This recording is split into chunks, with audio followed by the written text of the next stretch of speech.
What's up, guys? Today's video, I'm going to be going over something I've seen all over my Instagram comments. Why aren't you racing professional? You should go pro. Why don't you race in nationals anymore? So I figured, what better time to make a video on this than when I'm sitting here injured currently.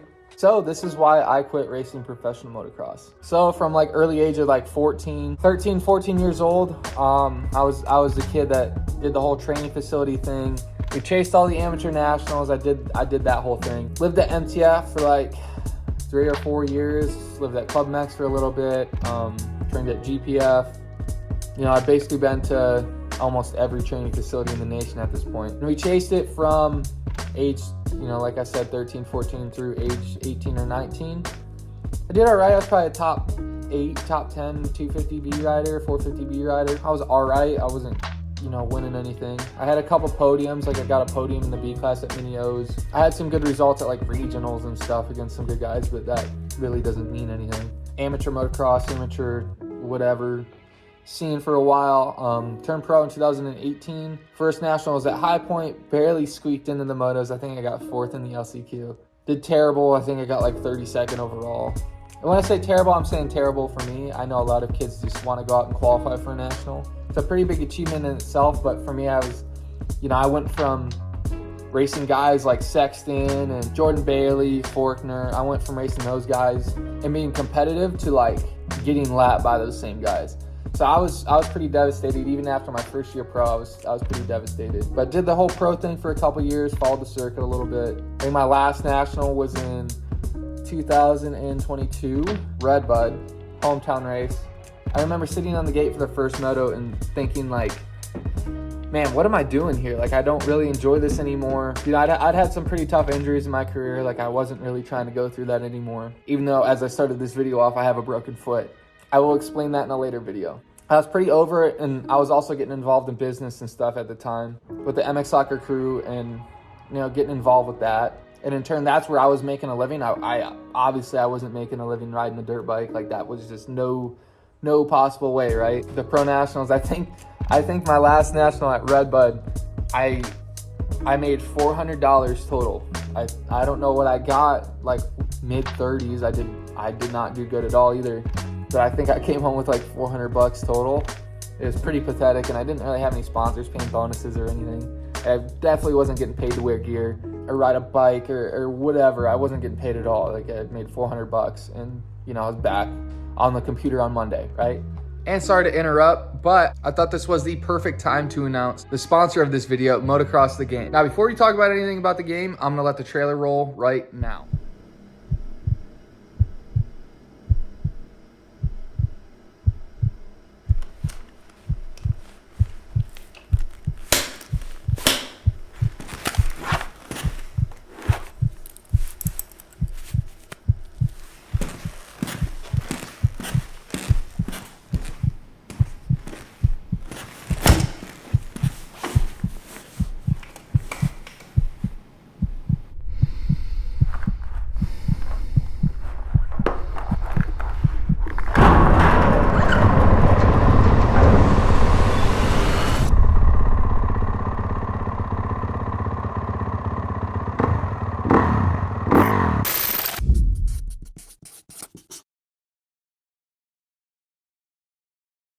So Motocross The Game, as you can kind of tell by that trailer, is a brand new motocross simulator game. As someone who spent probably thousands and thousands of hours playing MX Simulator, MX Bikes, all those games, the MX versus ATV games, all that stuff when I was younger. This is a pretty cool sponsor. It's super cool to see a brand new motocross game getting put out into the world. I know a lot of the other pros like Justin Bogle, Marvin Muscan, Shane McElrath, they're all promoting it as well. Or head to motocrossthegame.com and check out all their social media channels as well. Everything will be in the description down below. Anyways, let's get back into this video. So after my last national at Redbud, I said, you know what? I'm just gonna go and ride for fun.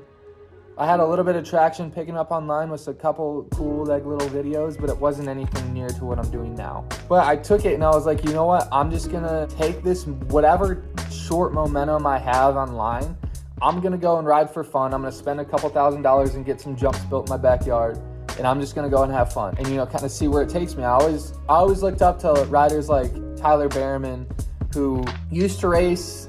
You know, he was a good professional rider.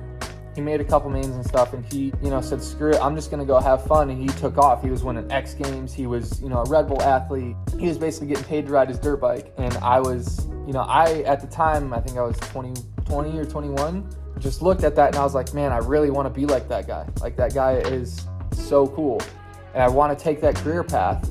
So after my last national, I said, you know what, screw it. I'm going to go for it. This is the time. I'm only getting older. I'm wasting time racing these nationals. Like, I'm having zero fun. I have a frown on my face the whole time I'm at the race. Like, I got to change something. Otherwise, I'm just going to regret this when I'm older.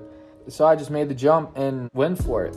And that's what's kind of snowballed into what I have going now. Even what was my last national, 2022? I couldn't throw a whip. I was not that great of a rider. I was not really in great shape anymore. I had kind of just given up on it.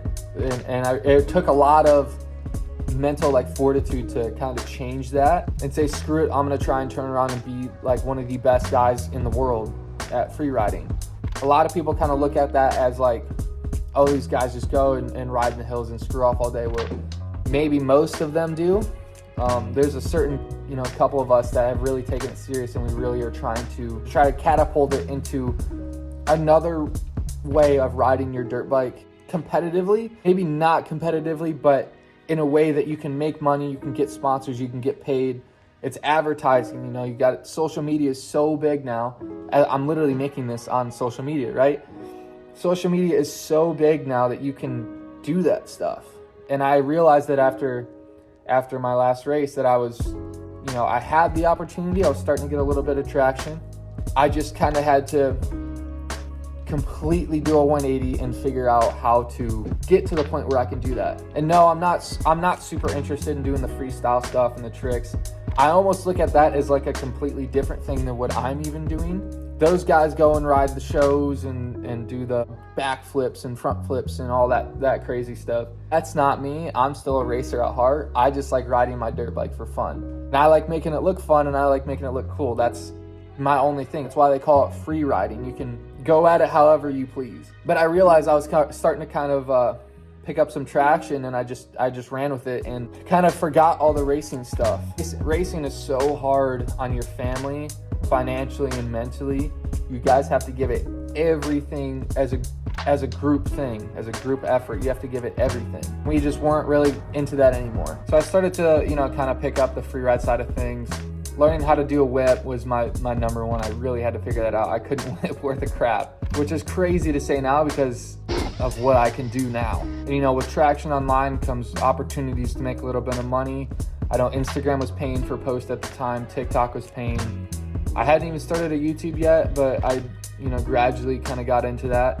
But there was more opportunities for me to make more money for less effort and less money out of my own pocket for the free ride side of things versus, racing. Even though I would still love to go and line up in a national and be in the top 20, that was always my end goal, was to score some points. But in the grand scheme of things, that literally does not matter. Like, nobody even knows who got 10th at the last race, It was strictly a personal goal. But as things kind of continued and snowballed more and more with the free riding side of things, I started to see more opportunities come up. Like, I was able to go out to California. I got to shoot that Oakley thing last year, which it honestly, 2022 to 2020, end of 2023, a year and a half, I transformed completely. Luckily, I still have some of the bike skills that we learned at MTF and stuff, like some of the wheelie stuff and the technical stuff.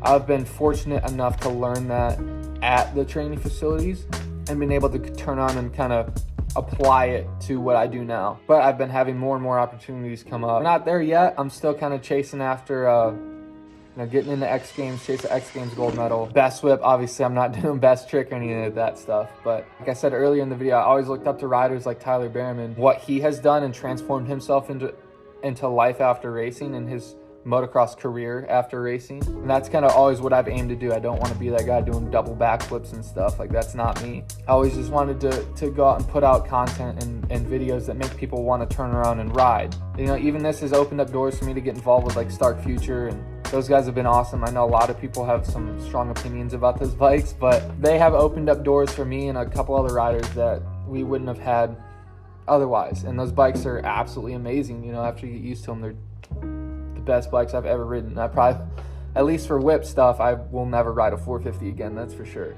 But yeah, we still got some things we're chasing after, but I felt like it was necessary to go out and post this video and make it because I've had so many comments asking, why don't I race?